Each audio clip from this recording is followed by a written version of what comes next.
What's up, everybody? Welcome back to the guest show on the Active Life podcast. I'm Dr. Sean Pastuch, and my guest today is Stu Brauer, the owner of WTF Gym Talk. That stands for What the Fuck Gym Talk.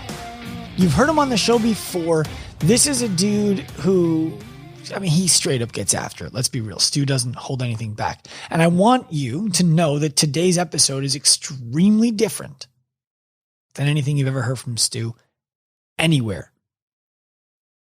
Totally different. We don't talk about how to run a better gym today. We don't talk about how to run a better business today. We're talking about the divorce that Stu just went through. This is the first time anybody's hearing about it publicly. This is the divorce that Stu just went through with his wife, who he still has a relationship with, what it meant to his kid, who he obviously still has a relationship with, what it meant to his business, which he obviously still has relationships with, what you can learn from it, and how you can use what you learn to improve both your relationships with staff and friends and any loved ones or significant others who you might have. We don't wallow in the, what did you guys get divorced over? How did it make you feel? Oh my God, that's so sad. We don't talk about that kind of stuff on the show. We glaze over it. But the real topics here are entrepreneurs live a lonely life a lot of the time. You don't have to, but a lot of the time they do. But I want you to think of lonely differently than you might be thinking about it. It's not about, I'm so sad I don't have anybody around me. It's, I really enjoy being by myself. I really enjoy being autonomous. I really enjoy the selfish nature of going where I want to go when I want to go there, how I want to get there, and doing what I want to do when I'm there. Stu has that on overdrive. And sometimes that can make for difficult relationships. And it can feel like you're choosing between a real person and an idea, which is a business. And I know that some of you guys out there listening are in relationships in which you very much love the other person. And sometimes it feels like you have a roommate, not a lover. Sometimes it feels like you're having to choose between your business that you love, your career that you love, and your loved one. I know you feel that way. I promise you, my wife, Kimberly, who I love very much, she knows I have felt that way in the past. And there have been times I've chosen her, and there have been times I've chosen the business, but it's the communication that matters. It's the understanding of intent that matters.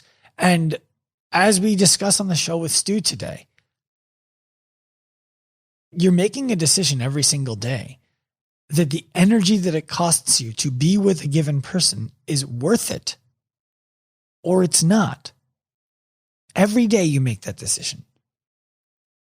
I've been fortunate. So far, I've been able to make the decision every day that being with my wife is worth the energy that it costs.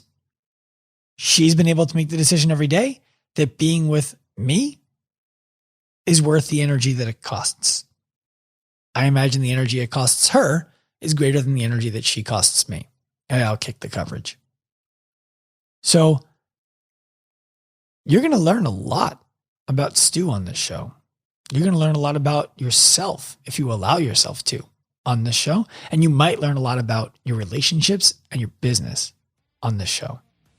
Hope you guys enjoyed. I would love some feedback on this one. This is different than what we usually do. And I want to know how you guys like it. So without further ado, I'm going to get you to Stu. I didn't mean to rhyme that. Here we go. Stu Brauer. What's up? What is up, buddy? I'm doing excellent. How are you? I'm very good, thank you. I am really excited to talk to you in a way that, frankly, I don't think anyone has ever talked to you before, at least not publicly. I not publicly, and I'm not gonna lie, brother. I think you and me could go and search it on the interwebs. I don't think we're gonna find a lot of people who have talked about this conversation within our micro gym circle, fitness professional circle in general. No, definitely. You know why? I think that it's because this is one of those conversations that frankly, a lot of people hope they never have to have, and that Sure. B, because people hope they never have to have it, they avoid the possibility that they should. Yeah. Yeah, I think, and I love just kind of cock teasing your audience around this whole thing right now, minus whatever kind of cool clickbaity title you put in there. But I think the real issue around here that we need to discuss today is ultimately realizing that just like in business, nothing is guaranteed. And you're going to take swings at certain things, and you're going to whiff and miss. And other ones you're going to home run, and other ones you're going to have to lay down bunts and sacrifice flies every single time to make it work. And this is just one of those things that just unfortunately, when we get into the taboo topic of divorce, I feel there's a lot of there's obviously an appropriate, so a lot of emotion around it, but a lot of judgment around it, a ton of judgment. Well, I mean, yes. And you'll be able to dive into that. I'm excited to hear you talk about it. And it feels like the wrong word to use to say, I'm excited to hear you talk about the judgment and, all the deprecation that you felt going through it. I just think it's going to be so valuable for people out there who are entrepreneurial or really who just love their work and are finding themselves in a position where it's like wife and work. How do we make it work? I mean, I can tell you beyond any shadow of a doubt, I've had moments myself, not where I've felt like divorcing my wife. Frankly, I'm fortunate in that situation. We've never gotten there. But moments where I'm like, I have a roommate and a job and a career that I am passionate as hell about. Why am I not as passionate as about my wife right now as I am about my career? And we've worked that through. So, yeah, that roommate scenario is so real. Yes. You start going through the motions, and it just feels like a person you share a home with and you split the bills with, and it can get very, very empty. Yeah. So let's go back a little bit. And I want you to I'm going to give people a brief introduction actually. And then I'm going to ask you to pick up, and you'll know when it's your time. So if you guys have listened to this show before, Stu has been on it in the past. Stu is what I would consider, a friend of mine, a guy who is extremely forthcoming in how things are going in his business, what he's doing there. And he is no doubt a very specific cup of tea that I very much like drinking. It's straightforward, straight in the face.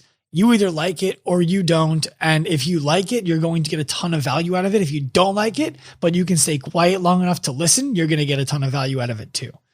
And Stu had the balls, frankly, to reach out to me and tell me that he recently went through some stuff in his marriage that ended in divorce that was, valuable for other entrepreneurial people to learn about.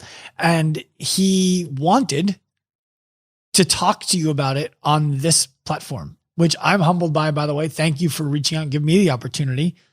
And I'm very excited for our listeners who I know, like, they're struggling with this too. Not everybody, but there's people out there struggling with, like, how do I balance this?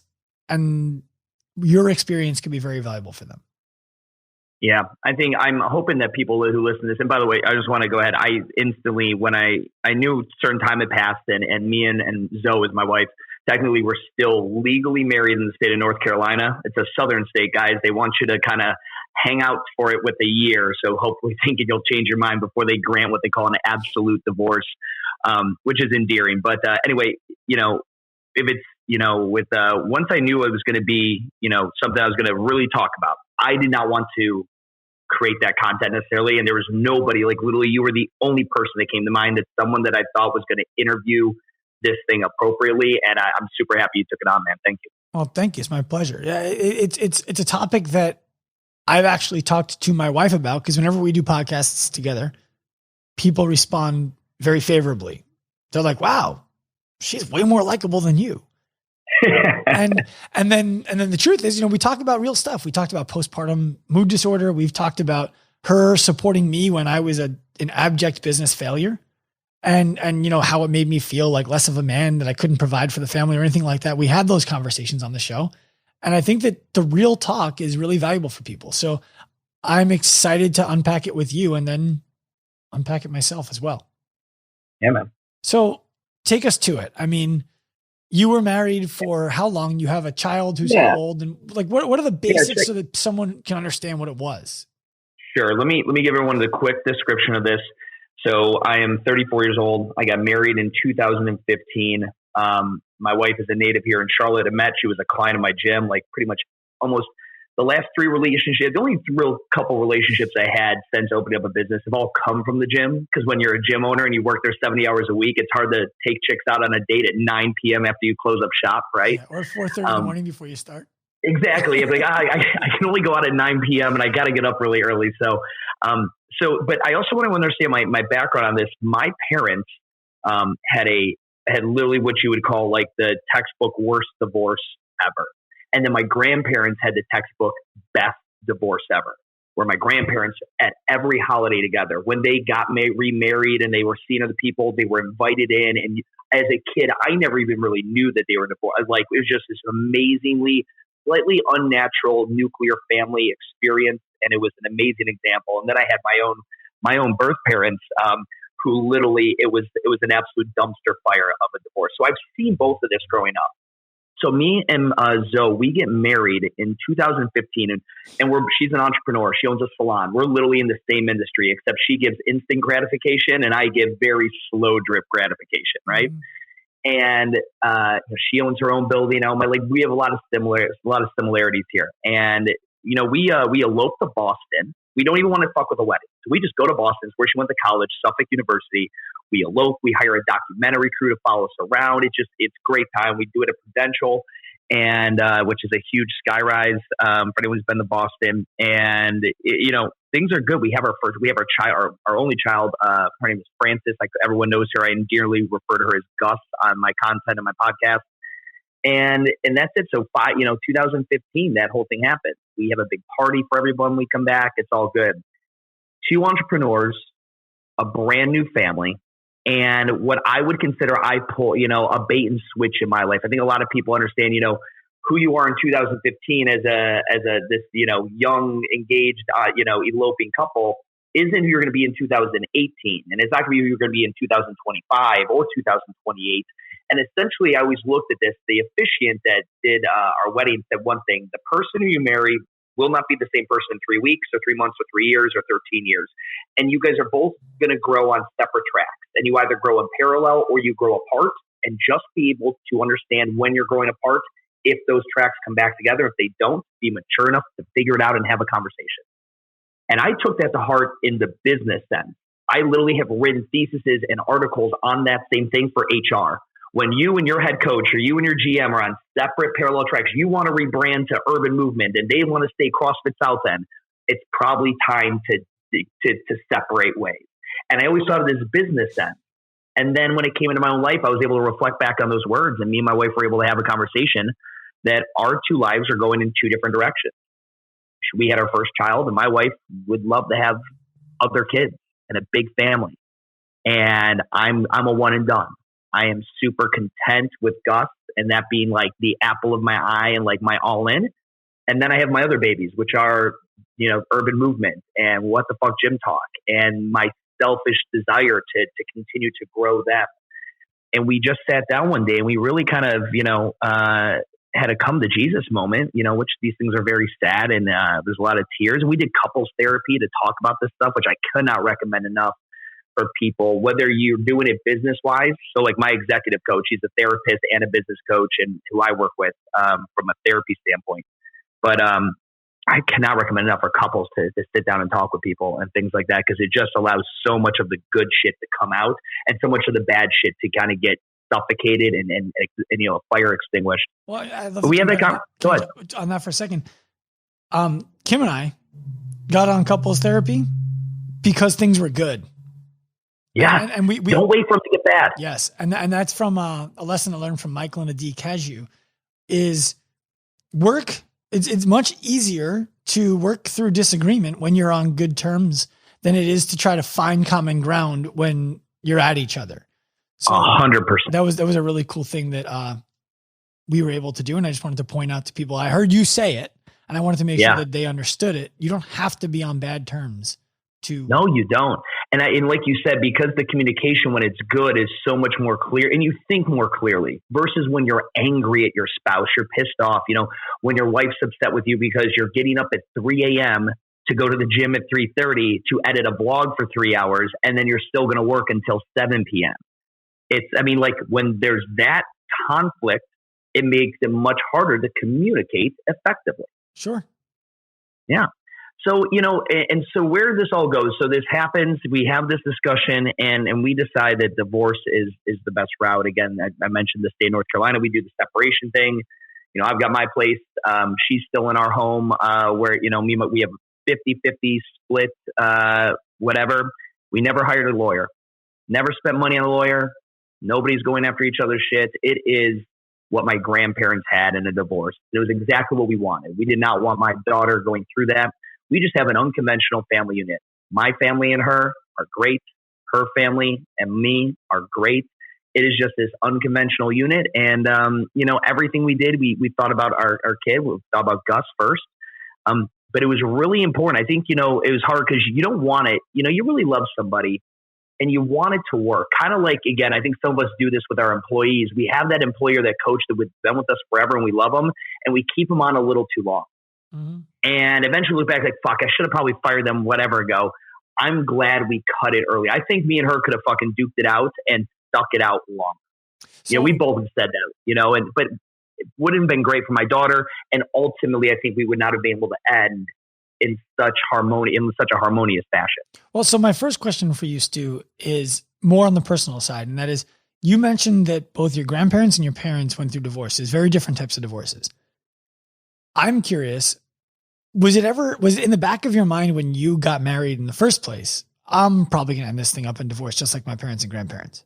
Yeah, like the curse and something like that. Yeah. Or just the frankly, the normalization of it, right? Like, sure. When I say the normalization of it, if I was in a way with my wife where we were not seeing eye to eye, we didn't want to see eye to eye anymore, it doesn't mean things are bad, but we wouldn't decide to stay together anymore. And so I'm not poo-pooing divorce. I'm not minimizing its value. I'm not suggesting that there's any judgment to be cast on it. I'm just asking if you came from a place of this probably isn't a forever thing. Yeah. So I am people tell you I am a crazily ignorant optimist, right? I'm like always like everything's going to work out. I've really, over the past several years, really embodied this Netflix culture called the why not culture. Like, yeah, why not? Why isn't it going to work out? Like, instead of asking why, I've been overly optimistic about everything. So, never once when I was married did I think, fuck, this might not work. However, the moment when I realized, and I think we both came to this, once we wanted to start changing who the other person was, that's when you're like, shit, I shouldn't want to change the other person. I need to accept them for who they are and figure out this square pegs and round holes. Right. Okay. So now let's get into how the business played a role in this.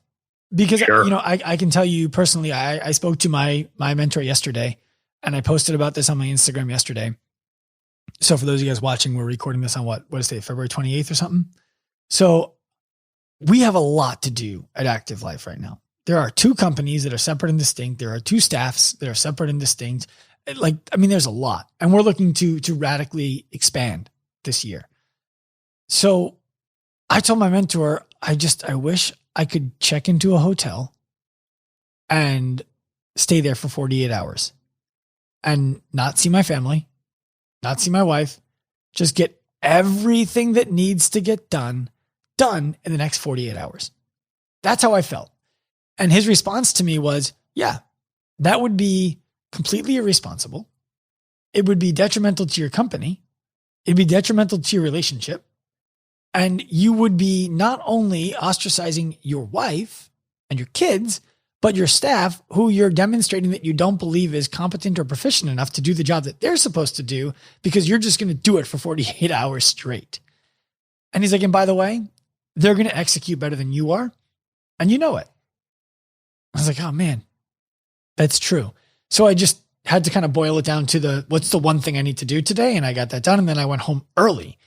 But it's that without that sounding board, I might be a mess when I'm home where I'm like, I don't want to be home. So just, I'll do the thing, then go to bed and do the thing again when they're sleeping. I've been there.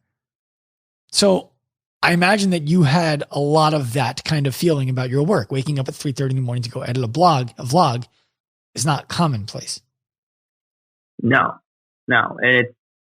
So how did you guys have conversations around what was time for work? What was time for family? How did you decide that? Like, was there any communication around that kind of stuff? There was. And I think the first thing we have to realize again for people is to take that snapshot of when you first get together and then when you first get married and you make that agreement to be with each other forever. And then look at the snapshot of what does life look like now? And when we first got together, I'm at, rewind CrossFit South End. We're just cooking. We're killing it. Everything is great. I only show up there when I want to work out and when I need to have meetings with staff and I just want to be there. And that's when we get together. Things are different.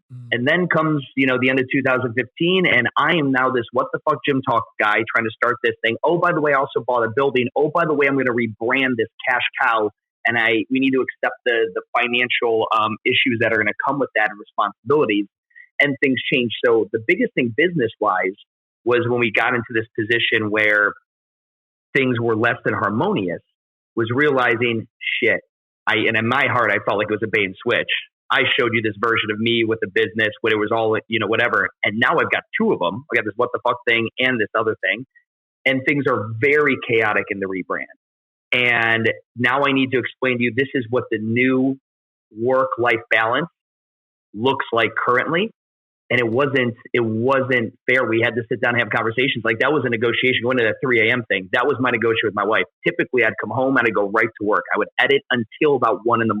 So I'm going to ask you the obvious question that somebody listening to this would have, I think. You make enough money. Why not hire somebody to edit the vlog? Nobody can do what I do. In that sense, so for the first 3 years of What the Fuck Gym Talk, videographer, editor done. Vlog comes out. Mm-hmm. When you get into that style of shooting, I had no idea what it was. And this was it. It's like, I'm going to do it for a year to figure out my style, hand it off to the editor.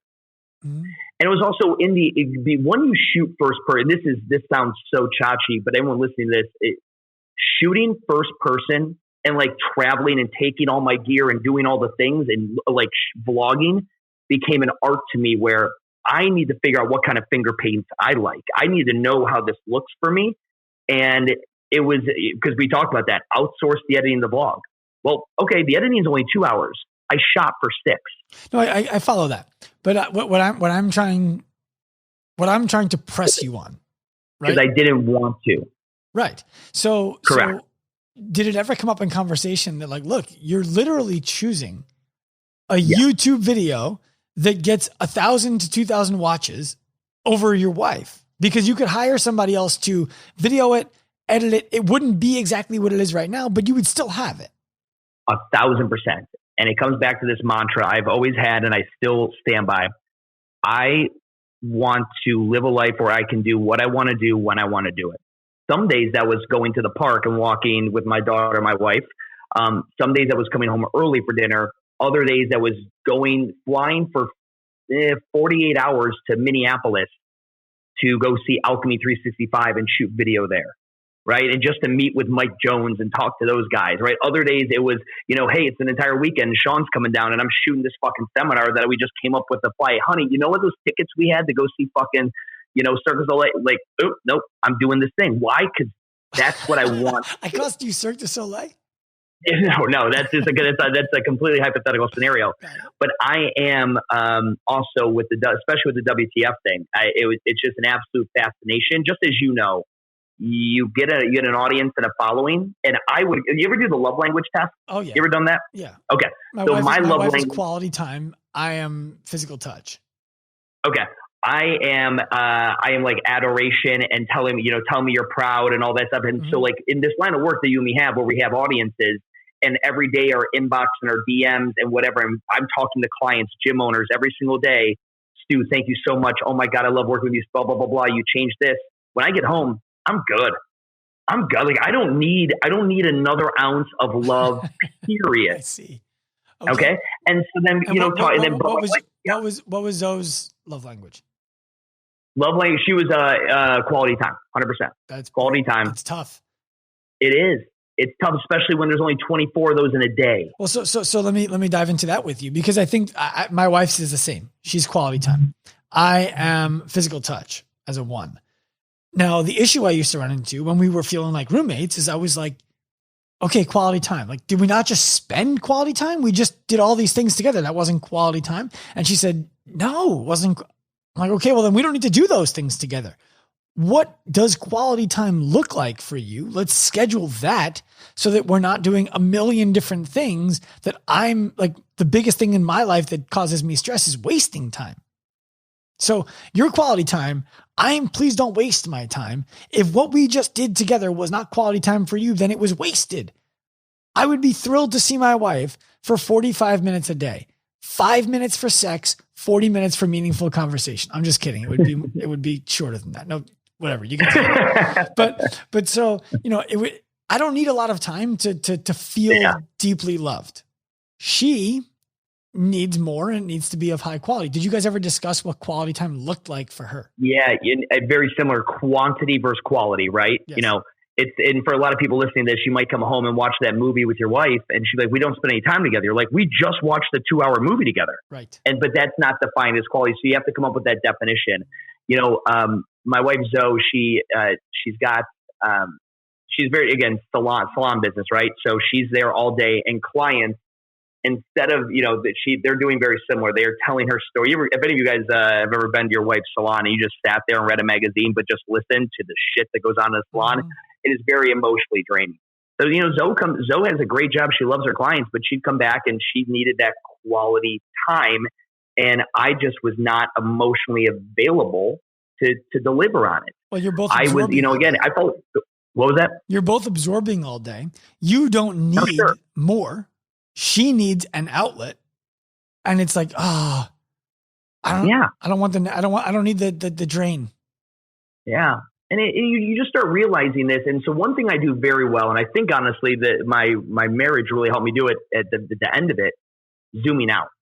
Now when I have a human interaction, whether it's conflict or disagreement or just differences of opinion, or I'm not doing something that's like expectations, when they're not being met, I can zoom out instantly and look and be like, oh, that's where I went wrong and their expectations of me were not met. Right? So can you give us 2 or 3 examples of that?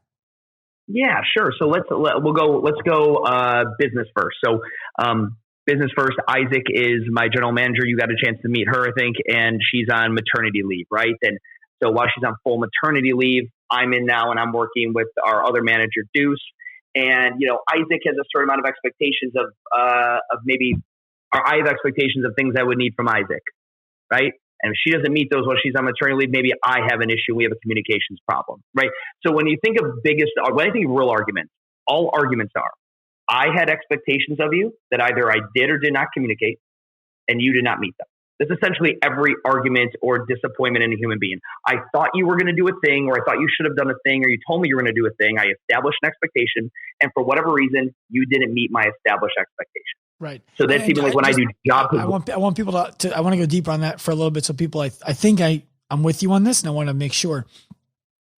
It might be that you thought somebody was going to do something that they actually found to be offensive to do, but because they never communicated to you that they found it offensive, and because you never asked if they were value aligned with it, your expectation was just that they were going to do it. Their expectation was that they were never going to do it. So then when it comes down to it, you're like, why didn't you do the thing? And they're like, why would you ask me to do the thing? And you never had a deep enough conversation to start to establish that you guys were value aligned and that both people wanted it done. Yeah. And sometimes it's not even deep enough. Sometimes it's just shallow of just like, I need you to do this. How many gym owners listening to this right now have an employee or a contractor that they're like, oh my God, why didn't they pick up that garbage? Well, when did you tell them you ever wanted them to pick it? It can be very shallow expectation. And where do they put it after they pick it up? You want to just, exactly. Should I just pick it up and stand here? Where does it go?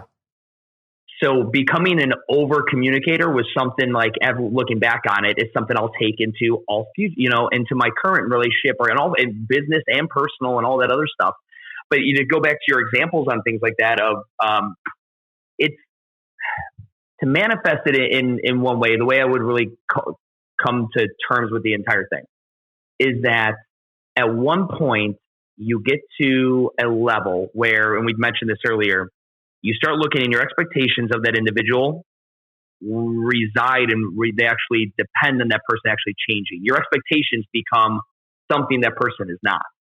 And once you hit that, that's when I think it was really time for me and Zoe to really think, fuck, are my expectations now slightly selfish? That's not even who that person is. Well, you're describing her making decisions, forming habits, and doing things based on her beliefs and values. And you want her to just do them. If I'm asking, I'm not telling you.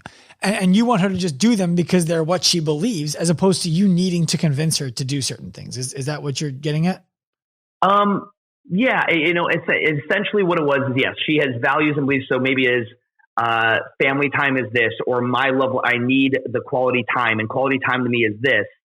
And again, I cannot fulfill that due to my own decision to, again, selfishly. And again, one thing I tell people, my biggest thing, I am extremely selfish with my time. We all are selfish. The difference between, in my opinion, the difference between the way that you're selfish and the way that other people might consider them selfish is that you're aware of it. And what I mean by this is people who give a lot of money to charity or who do a lot of great things, they don't do it for the charity as much as they do it for the way that it makes them feel. And now if somebody right now is out there saying, Dr. Sean, you have no idea what you're talking about. How would you keep giving to the charity if they did the work, but the person you gave the money to said, oh, fuck you again with your fucking money? Would you keep giving money to the charity? Sure. Or would you find a different one to give to that does something similar because they do the job and it makes you feel good? Right? So I think that we all do things because they make us feel good. Even if they seem like the most altruistic thing in the world, I think we do them because they make us feel good. And one of the things that one of my mentors taught me early on was, you're deciding every day if you want to stay married to your wife. She's deciding every day if she wants to stay married to you. And there might come a day in which you guys love each other, but the energy necessary for you to spend in order to demonstrate your love will become too much and you won't be able to be together anymore.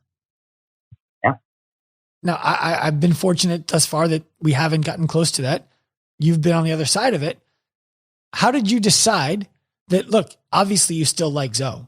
Obviously you still have a relationship with her that has meaningful ties. How did you decide, you know what? I do love you. I do love this thing we have going, just it's not worth the energy that it's costing. Yeah, I think, again, I think it's because we're both, Zoe and myself are very much like this. We do a very good job. We accept who you are, and if that coincides, great. No one here is trying to shove 10 pounds of shit in a 5-pound bag. That's just both our personality types. And it came down when you realize what you were in love with. Love, like I want to make the marriage last. Love is a false version, or a story version you're telling yourself in your head, maybe of how that person was when you first met or of a couple of years ago. I was in love with the idea of my, young hustling wife who owned her own business and was a grinder like me. We're both going to take over fucking the world and this whole idea. And Zoe was probably, more in love with this idea of this dad-like figure and family guy who's going to be at home. And we both were in love with a falsified or a contrived version of the other person, or a previous version of the other person. And that wasn't where you are. People, I have a phrase I say people don't change, right? But people do change to a degree. People definitely do change to a degree. And I think as those changes were happening, and then realizing that, oh, he's not just acting out, or no, she's just not being cold, or he's just not making time for us. He generally, look at the smile, look at the excitement on his face when he finishes the finishing touches on that blog, right? Look at the smile on her face when she gets to go take a walk at the park. The two things don't make them smile the same way. And you can force it. We all know people who stay in marriages way too long. Sure. And I'm very fortunate. Yeah. Oh, dude, I'm so fortunate that, we had the foresight and I think of it as high level communication maturity to accept that, hey, just because you worked really hard at something doesn't mean you need to keep beating the dead horse, right? Just because, you know what I mean? Oh yeah. Well, I have very similar experiences, not in my marriage. I have failed 3 times in attempts at business partnership. Okay. Now, business partnership is different because there's no sex, there's no making out, there's no I love yous. I mean, there might be some I love yous, but it's a different thing, right? Yeah. every time one of my business partnerships fell apart, I felt like a complete failure. And it was a level for me of like, I'm supposed to be, especially in a service field, I need to be a version of myself that other people aspire to in some way, shape, or form be. And here I am failing. Here I am failing to maintain the most important relationship in my life outside of the one with my wife. Right? So there's the judgment from members that I felt, even if it wasn't there. I wonder why they split up. I wonder what happened. I can't believe that Sean didn't think, right? All of these things, every time that one of my partnerships split up. And when I look back on these partnerships, what I recognize is exactly what you just described, Stu. It's that as I gained more experience and more knowledge about who I was and what I wanted to do, it magnified how badly I wanted to do those things. And the people I was in partnership with, I never discussed wanting to do these things with because they weren't on my radar. And now that they were, there's no way I could do anything besides them. Does that make sense? Yeah. So how did you deal with, because I think in a lot of cases, people would look at, oh, you had a marriage and you guys divorced, so you quit. I think that there are people who say that. And I think that to a certain degree, in some cases, that's probably true. And in other cases, it's probably, oh, you guys were able to walk through the fear, the discomfort, the shame that other people might cast on you to do what you felt was right for you, your wife, your kid, your futures. So what kind of pressures did you feel the outside world putting on you, even if it wasn't direct and they weren't telling you? Yeah. It gets summed up again, going back to what I was saying earlier, like, don't cling to a mistake just because it took you a long time to make it. Not that my wife was a mistake, but don't cling to something just because you spent so much time on it. We both, again, I realized that people would judge me, especially in this community. Gym owners who maybe have been waiting for Urban to fail or for WTF to just get lazy and stop up a little. I knew there was going to be a troll hater, like there was going to be some negativity in the ecosystem on this. Locally, people we knew going to judge. Externally, people who don't know me but just would love to maybe see someone slip, trip, and fall, unfortunately, would judge. And there was that, but I wasn't on. It was the failure side at first. Like there was a second of fuck, I failed at that. But it's just like on a business. I didn't. It wasn't a win and loss. It was a win and learn.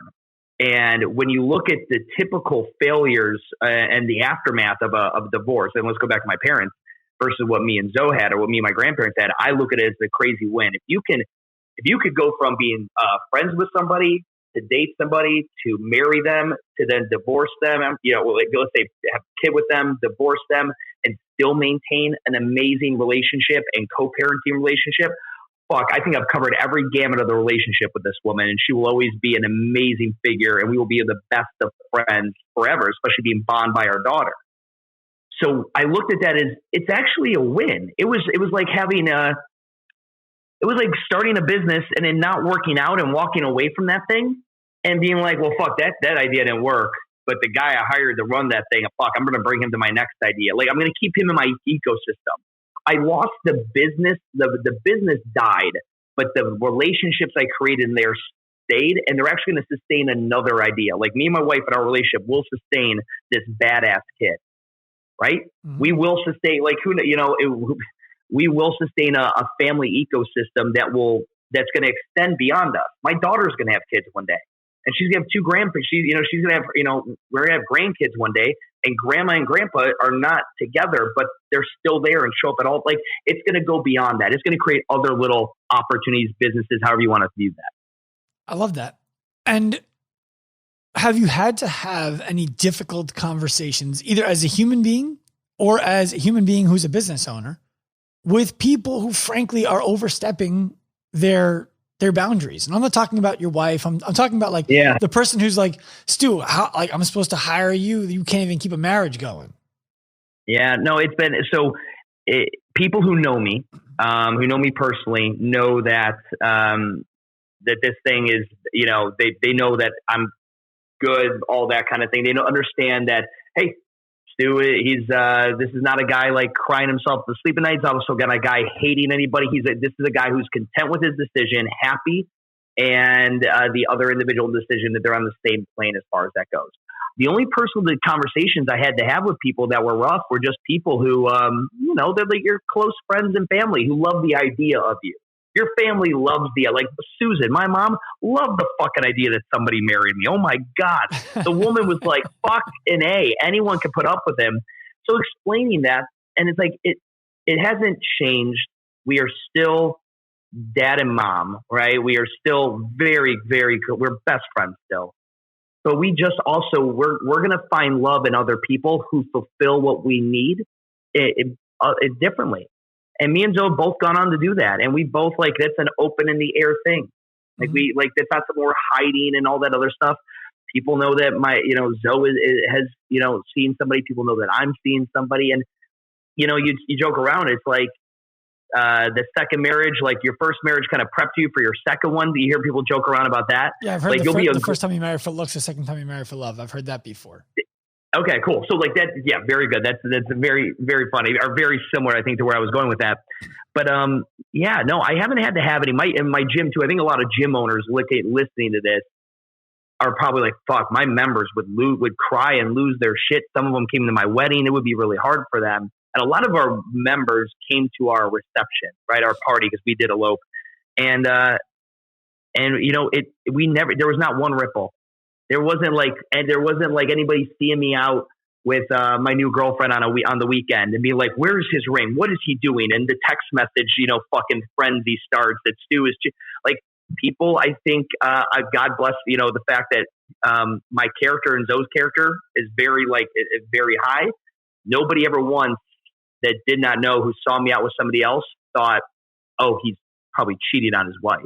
Like, hey man, when people did come and ask, it was, oh, is everything okay? Are you and Zoe still together? And they said, no, we're not. We just, whatever. We separated, blah, blah, blah. And I've had nothing but very supportive, everyone from my staff to members who are in the know or who came into the know just from public appearances and stuff like that. And our family and friends. It's been, again, I know a lot of people have more of the marriage scenario like my parents had. I'm just really fortunate that me and Zoe were able to craft a harmonious divorce. Well, so you're a resilient guy. You're a thoughtful guy. And I think that a lot of what we're talking about so far, people are hearing how Stu and Zoe rebounded from this and how they were able to retrospectively look back at it and say, this was for the better. Everything in our lives will be better. And we are going to make sure that our kid has a great life. And I think that's awesome. What I'm interested in is, where are you still struggling? Sure. And how is that affecting your business? And how is your business affecting that struggle? So this is, I've told a couple people this is so fucked up. I have my kid 50% of the week, and it's fucking awesome. So let me take it here. I used to I'd have Francie, technically I had Gus every day to some degree when I would come home or whatever. And, I felt very absentee as a dad. Now that I only see her, like she's upstairs napping right now, but when she's done napping, we're going to fucking hang out and play. Like when I'm now with her only half the week, I am all in. Like the phone, I don't fuck with anything else. I literally don't do anything else. So it allows me to go all in on that. That was the initial struggle.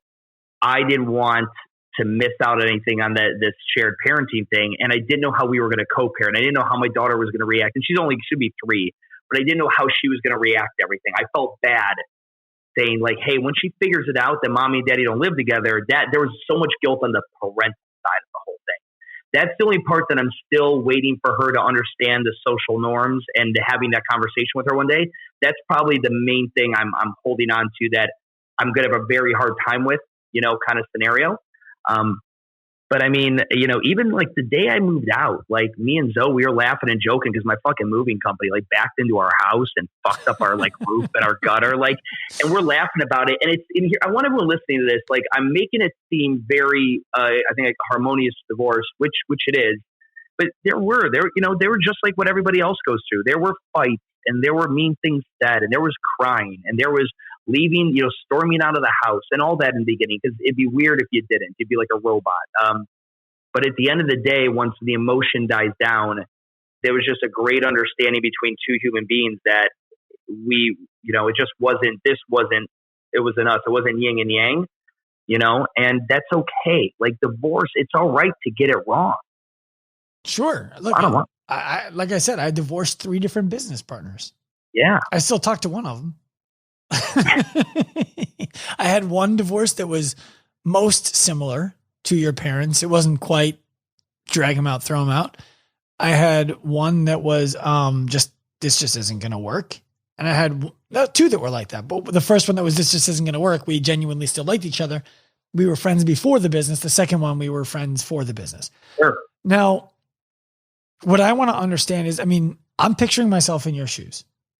Okay. What I mean by that is not that I've been thinking about leaving my wife and now I'm really considering it. What I mean by that is I'm picturing myself where I get to kind of repaint the picture, right? You split with your wife and it's like, okay, well, what do I want my life to be like now that I'm not in this relationship anymore? I imagine that happens. It's like when you go from being in the gym every day to, at least in my case, working remotely, it's like, what's the schedule? Whatever I want it to be. So then I picture, okay, you have the kid 3 days a week or 3.5 days a week. Do you ever resent that the kid is there when you could otherwise have full time on your own to just blow this out of the water? I am such I'm a bucket guy. Like give me a schedule and I'll follow it. Tell me you do this on this day that I execute on that well. So the fact now that I've got this segmented schedule I know exactly when I have her and I can plan around that. And then when I have her, I'm all in. There's no resentment. I would be lying if I said there weren't times when I had to maybe cancel a podcast or whatever because I had to come home early because it was just the status quo. That was just the everyday fluid schedule of having a new baby, right? You don't know, is she sick? Oh, you got to come home now. Like that level of that unknownness that comes with parents and kids really was hard for me in my business mind because I like to plan out my day. I know exactly I'm going to do all this in my day at work, and then I get a phone call. She's got a cold or cough. She's got to leave school, and you're both full-time parents. At home, you got to come home and take care of this thing now. Mm-hmm. And versus a split schedule for those of you guys unaware, like on the days my wife has her, if Francie beats up a kid on the playground and Zoe has to get called into the office because Francie's whooping some kid's ass, that's on her. That's her day kind of thing. And it's crazy, and I hate saying it like this. That works so well for my reptile brain, my compartmentalized brain. Of course. So the immediate question then goes to, would it not have made sense to create a schedule like that with Zoe when you guys were together? Or was that an impossibility for her? She wanted more of you than you could provide. Correct. And I think that's again, where we really differed in this whole thing. Zoe's perfect day, if we were to use that term, didn't look like mine. Mm-hmm. Me and Zoe always talked about, she's like, Stu, living with you is like living with the caps lock on. Every time you're going somewhere, you're traveling. That's a great description of what I imagine it's like. Yeah. It's like living with the caps lock on at all times. You're always she said, you're always trying to do the most. And that is exhausting for somebody who is more mellow and doesn't want to do the most and would like a more subtle routine. And it was just, that's not what it fulfilled her at all. Like, she did not want to be a color on my Google calendar, a colored block in my Google calendar. That did not work. It's so funny that you say that because my wife is 100% a colored block on my Google calendar. I have 5:30 PM. It says family time. And 90% of the time I hit it. I mean, it's on the calendar. I have to schedule family time or I'll miss it. And that's what I wanted. I was the guy that okay, just tell me how many hours a week you need and I'll make it happen. Yep. Again, give me the data and I'll execute. Mm-hmm. And it was one of those, and for you guys, for the guys listening, when your wife goes, I don't want to have to tell you. I want you to just know. I want you to just do it. Yeah, honey, just tell me you want me to go to the mall with you. I'll go with you. No, I don't want to have to tell you I want you to go to the mall with me. Mm-hmm. I want you to actually just intrinsically, in and of yourself, want to do it. And that's when, you sit back and be like, fuck, that's just not me. Right. I get it. So you're in a new relationship. I very well understand that. And to speak to people out there who are entrepreneurial, who are in a relationship like this is something that where I haven't met Zoe, and I can only speak from my experience with Kimberly. I've been fortunate that I have definitely stretched my energy towards what she needs. And she has stretched her energy towards what I need. Because otherwise, if she said, look, you need to just know and, figure it out, I don't know what I would have done. Like, there is no, I'm not going to stress out every day wondering if I'm doing what you want me to do because you refuse to just fucking tell me what you want me to do. I don't know how I would have handled that. Now, you go into a new relationship. You know things about yourself now that you didn't know things about yourself 2 weeks ago, but certainly 5 years ago when you got married the first time. Sure. What kinds of things are you telling new people who come into your life that they need to know if anything is going to work? And I'm not talking about getting remarried. I'm talking about like, we're going to go to dinner on Thursday. Actually, we're not. Something came up. Sure. Yeah. You kind of start realizing what your Surgeon General's warning is on the side of your person. Yes. Yeah. You start letting people know, like, okay, listen, I've tested this before in the wild, and here's where I really this is where I can fall short on being either an emotionally, whatever, available person for you.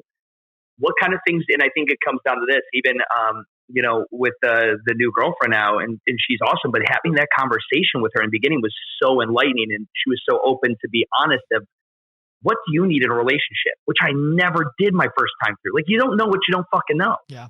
Right. But now, asking Jess now, like, what is it you need out of a relationship? And let's talk about that. What does that look like? What does it feel like? How long did, like, all the ins and outs of it, and vice versa. And then talking openly about it. And it seems so basic, but love is a fucking thing. Guys, there's a chemical in chocolate. It begins with a T. It sounds like tryptophan, but it's not tryptophan. Anyway, it's essentially also the same chemical that's released when you feel the euphoria of love. So technically what I'm saying is love is just a giant fucking dose of chocolate, essentially. So Stu, first and foremost, do you immediately have the conversation with Jess? I don't want more kids. Oh, I already had a vasectomy.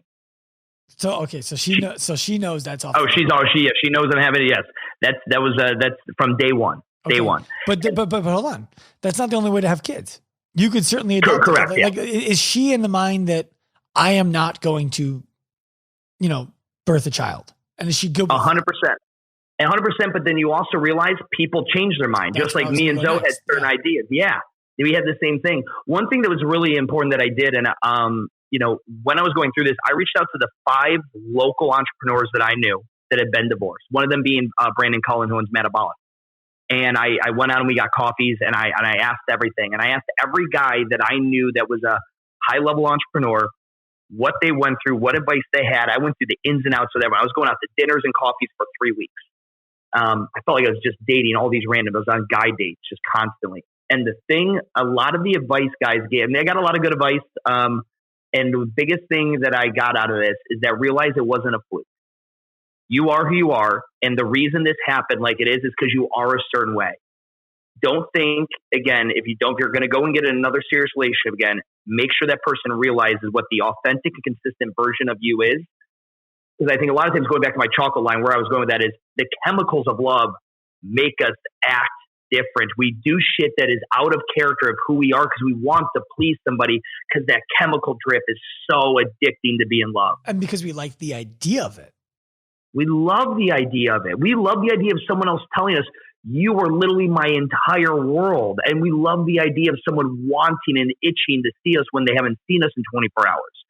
And go ahead. So now, do you start to look at things in your business with the staff you have, with the plans that you have, and wonder, like, does it ever put doubt in your mind now where you're like, I wonder if these people are as committed to this as they say and think that they are, or are they going to be out when things start to change a little bit? 100%. And, I've got weathered soldiers, right? Battle torn soldiers, and Isaac, who's been with me since the very beginning, and Deuce, who's coming up on 3 years and, been through the fucking war. And you like to think, hey, they're not going anywhere. Like, they've been there, done that. As long as my fulfillment, they keep their fulfillment in their job high and their compensation to match it, they're not going anywhere. But you also accept forever ain't for forever. And the only consistent thing in life is that everything changes. That's the only consistency in life. Well, I want to give a little props to you on something that might have just gotten glossed over. And that is that Deuce is out on, not Deuce. Isaac is out on maternity leave, which seems like a no big deal. But how many gyms do you work with who have coaches who go on maternity leave.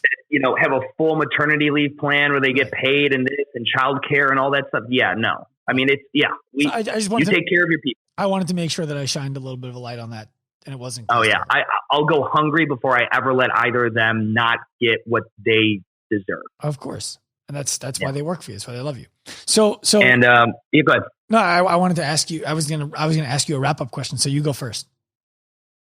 Yeah, for me, and in closing, the big reason here, guys, is I want people to realize that divorce and ending this relationship, whether it's a work divorce with a longtime employee or your actual wife, as far as it goes, there's no shame in that it didn't work. I think the only shame that would happen is if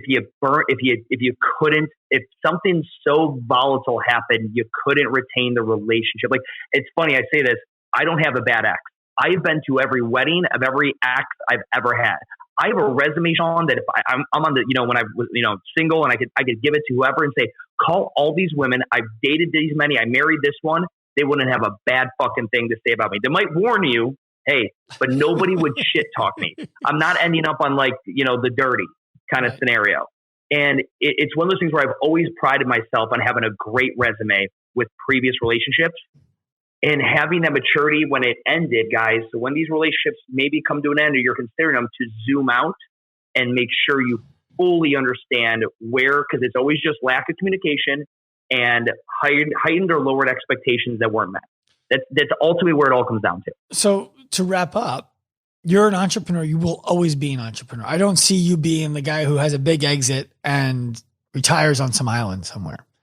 So what is the one thing that you would tell men or women out there who think like you do?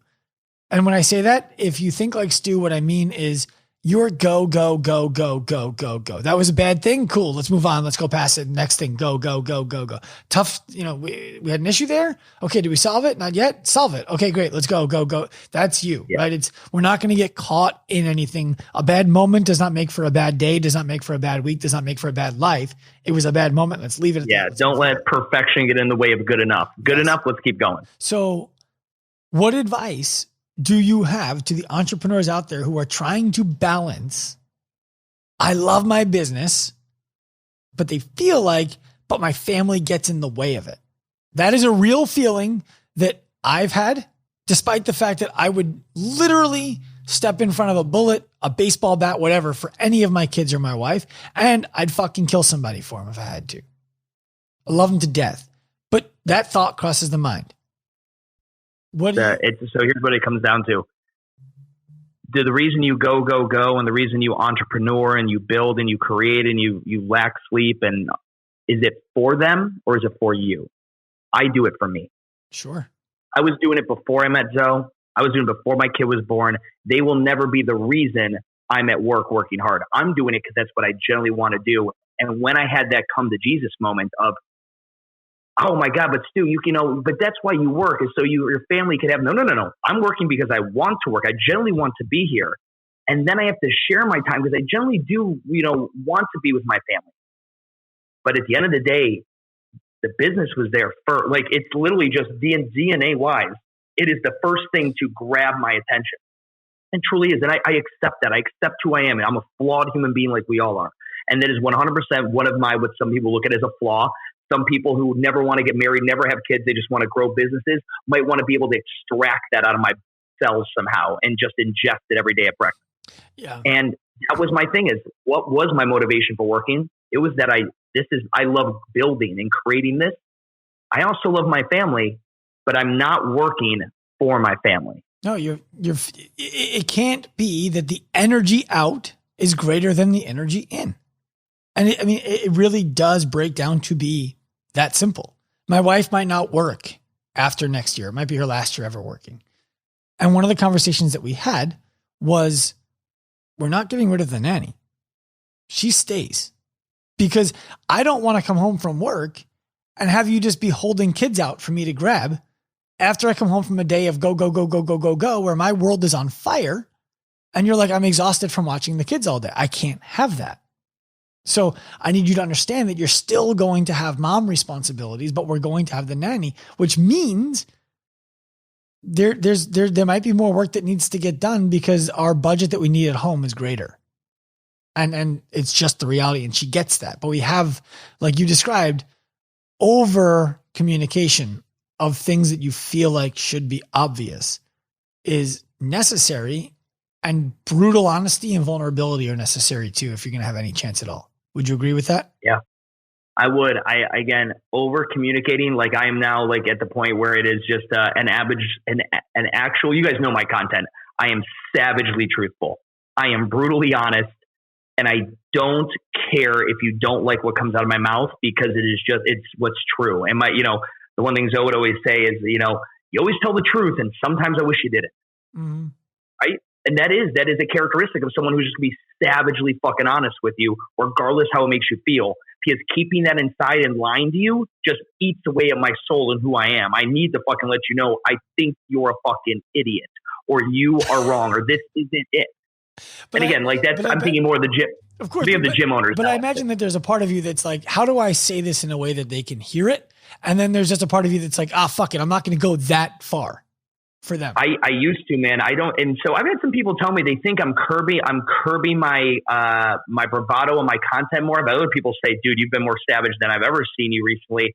And all I know is I literally, my filters are very little. My daughter gets the only filters I've got. And even then I'm doing my best so she doesn't, end up swearing like I do at age 4. But it's, I think you have to be savagely honest and open in line with the communication, because otherwise you'll bite your tongue. And then that means you will not say something that would have and it creates an expectation in an individual. And when you don't say something, they don't know you have an expectation. And when an expectation isn't meant, that is the definition of resentment. You want to resent your partner, your wife, your employees. Do not speak your expectations into existence. That is the definition of resentment, unmet expectations. Stu, where can people find you? And are you open to people asking? I mean, I imagine after this comes out. 1,000%. That's why I came on here. I wanted to 100% open. I'm not a marriage counselor by any means, shape, or form, but I will give anybody any advice as it pertains to my relationship and things like that. They're more than welcome to reach out to me at WTF Gym Talk, and I'm more than happy to answer all that stuff. But yeah, guys, anyone who's listened to this entire thing, I really hope this has been a different soundbite for you than probably what you've ever heard from me or Sean for the most part, just us jamming on this. And you were saying it earlier about you and your wife when she comes on the podcast. You have great numbers, like people listen and engage with that. There's a great podcast called Couples Therapy. This guy, Casey Neistat, he's probably the original YouTube blogger of the day. Mm-hmm. Him and his wife literally would fucking damn near kill each other. And their therapist suggested that they start their own podcast. And it was called Couples Therapy. And it essentially was them having couples therapy, but listening to it. Me and Zoe both listened to it a handful of episodes just because we thought it was so entertaining. Oh my God. It made for great content. See, look, there fucking I go again. I can't even take something as legit as two people fucking, doing that. And I'm like, content, let's make a video out of it. But that's me. I'm just one human being. I have a lot of respect for the, not only the willingness, because it wasn't like I asked you, but the desire to come on and be open about the things that you're flawed on, the things that you learned, the things that other people can benefit from on a public forum that frankly, you have no control over how this show is going to go. It's not like I sent you questions in advance, right? It was, you were a wide open book for all of this. And I want to express that I appreciate that from you. I appreciate that about you. And that's why you always have a place on this show and on this platform. Well, I appreciate that, man. I appreciate that very much. And man, I think I'd be very interested. Make sure you keep me in the loop with the feedback you get on this episode, dude. I think it's going to be pretty powerful for people. I hope everyone listening, again, there's no shame in any dissolvement of any relationship. Try to burn as little bridges as you can, because relationships marriages don't have to be forever, but that relationship can be. Mm-hmm. All right. Thank you, Stu. I appreciate it, man. Awesome, dude. Thank you. You're welcome. All right. That's going to be a wrap for this episode of the Active Life Podcast. And guys, remember, if you are looking to enhance your fitness business, if you're sitting there thinking, man, I would love to be able to go on vacations. I would love to be able to take 2 weeks off and not have my business fall apart. And most importantly,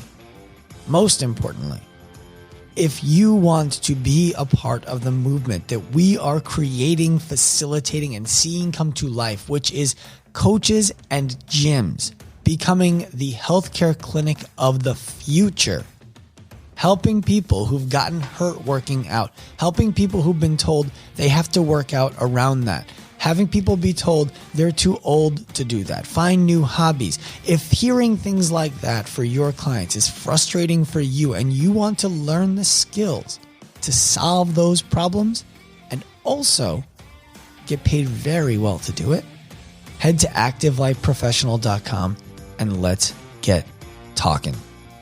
Till then, turn pro.